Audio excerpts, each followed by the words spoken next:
Hello everyone, आप सभी का आपके अपने चैनल सारस ट्यूटोरियल पे बहुत बहुत स्वागत है। आज मैं क्लास 10 के बच्चों के लिए हिंदी इलेक्टिव का एक्सप्लेनेशन वीडियो लेकर के आई हूँ। जैसा कि मैंने लास्ट वीडियो में आप लोगों को कबीरदास का साखी एक्सप्लेन किया था, पूरा नहीं किया था, इनकम्प्लीट था, उसे ही आज कंप्लीट करेंगे। ठीक है, इसके अलावा इसका मैंने आप लोगों को प्रीवियस वीडियो में इंपॉर्टेंट क्वेश्चंस भी दिया था। अगर आपने उस वीडियो को नहीं देखा है तो देखिए, आपको बहुत हेल्प मिलेगी, क्योंकि जो भी साखियाँ है उसका आप लोगों को सब प्रसंग व्याख्या करने को आता है।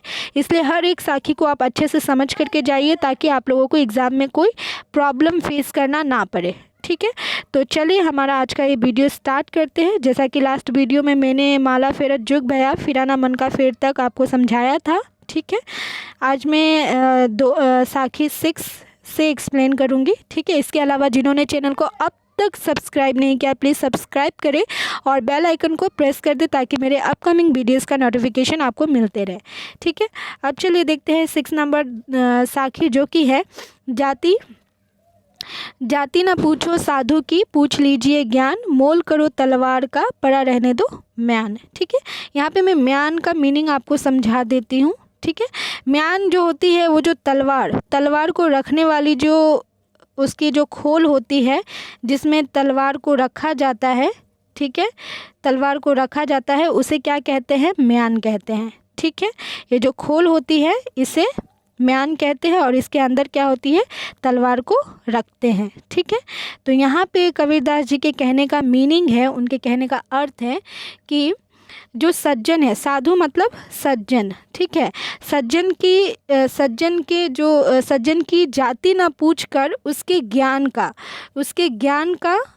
को समझना चाहिए। ठीक है, सज्जन की जाति को ना पूछकर उसके ज्ञान को समझना चाहिए कि उसके पास ज्ञान कितना है, वो कितना ज्ञानी है। ठीक है, मोल करो तलवार का, पड़ा रहने दो म्यान, मतलब कि जो तलवार है उसका ही मूल्य होता है। मोल मतलब मूल्य। ठीक है, उसका जो म्यान है, म्यान का कोई मूल्य नहीं होता है, कोई वैल्यू नहीं होती है। ठीक है, आप जब युद्ध में जाओगे या किसी भी कार्य में, आपको तलवार को ही यूज़ करना है, उसके खोल को यूज़ नहीं करना है। ठीक उसी प्रकार जो साधु होते हैं, ठीक है, उसका ज्ञान का ही मोल है, उसकी जाति का कोई मोल नहीं है। ठीक है, तो इसीलिए कबीरदास जी कहते हैं कि सज्जन की जाति न पूछकर उसके ज्ञान को समझना चाहिए। तलवार का मूल्य होता है, न कि उसकी म्यान का। ठीक है, तो इसीलिए हमें सज्जन की जाति को ना देखकर उसके ज्ञान को समझना चाहिए, उसके ज्ञान को वैल्यू देनी चाहिए। ठीक है, चलिए अब आगे देखते हैं। नेक्स्ट है बुरा जो देखन में चला। ठीक है, यहाँ पे देखिए, बुरा जो देखन में चला, बुरा ना मिलिया कोई, जो दिल खोजा आपना, मुझसा बुरा ना कोई। ठीक है, यहाँ पे कबीरदास जी कहते हैं कि मैं सारा जीवन दूसरों की बुराइयाँ, ठीक है, दूसरों की बुराइयाँ देखने में लगा रहा। ठीक है, बुरा जो देखन में चला, बुरा ना मिलिया कोई, मतलब कि मैं सारा जीवन क्या कर रहा था? दूसरों की बुराइयाँ देखने में लगा रहा, लेकिन जब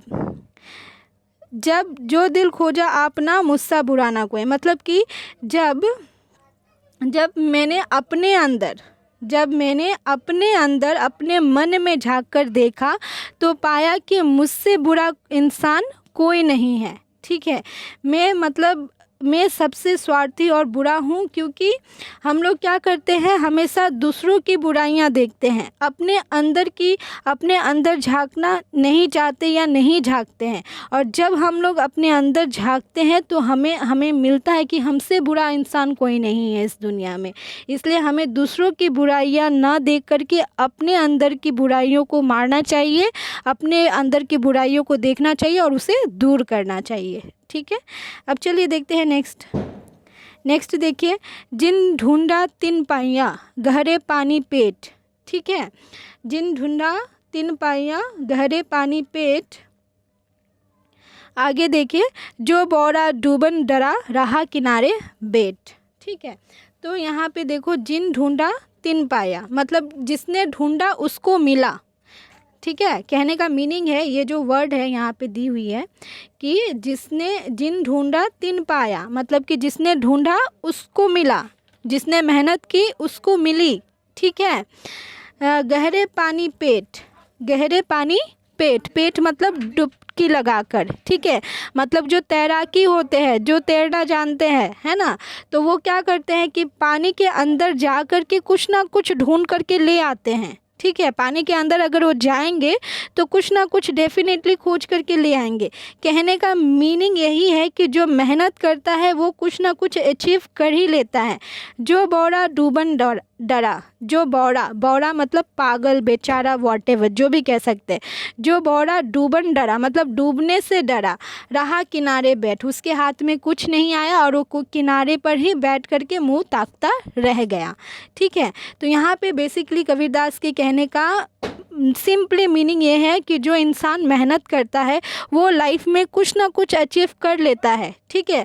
और जो मतलब मेहनत से डरता है, ठीक है, वो एक मतलब उस इंसान की तरह हो जाता है जो मतलब नदी में जाने से डरता है और किनारे पर ही बैठे बैठे नदी को देखते रहता है, ठीक है। उसे कुछ नहीं मिलता है, ठीक है। जो मेहनत करेगा उसे ही कुछ मिलेगी ना, जो मेहनत नहीं करेगा उसे क्या मिलेगा, ठीक है, कुछ नहीं, ठीक है। तो चलिए अब आगे बढ़ते हैं। आगे यहाँ पे देख लीजिए, आगे 2 दोहा और है, रुके मैं दे रही हूँ। और आगे देखिए, दिया है हमारा नेक्स्ट दोहा या साखी, वॉटेवर। देखिए, जा घट प्रेम न संचरे, सो घट जान मसान, जैसे खाल लोहार की सांस लेत बिनु प्राण, ठीक है। मतलब कि यहाँ पे कबीरदास का बेसिकली कहने का मीनिंग यही है कि जो इंसान, ठीक है, जो इंसान जाघट प्रेम न सचरे, घट मतलब शरीर, ठीक है, शरीर, ठीक है। ये जो घट है, सॉरी कहाँ गया, हाँ, ये जो घट है, घट मतलब होता है शरीर। तो जिस इंसान मतलब शरीर या इंसान कह सकते हैं, ठीक है। जाघट प्रेम न संचरे, सो घट जान मसान, मसान मतलब होता है शमशान की भांति, ठीक है।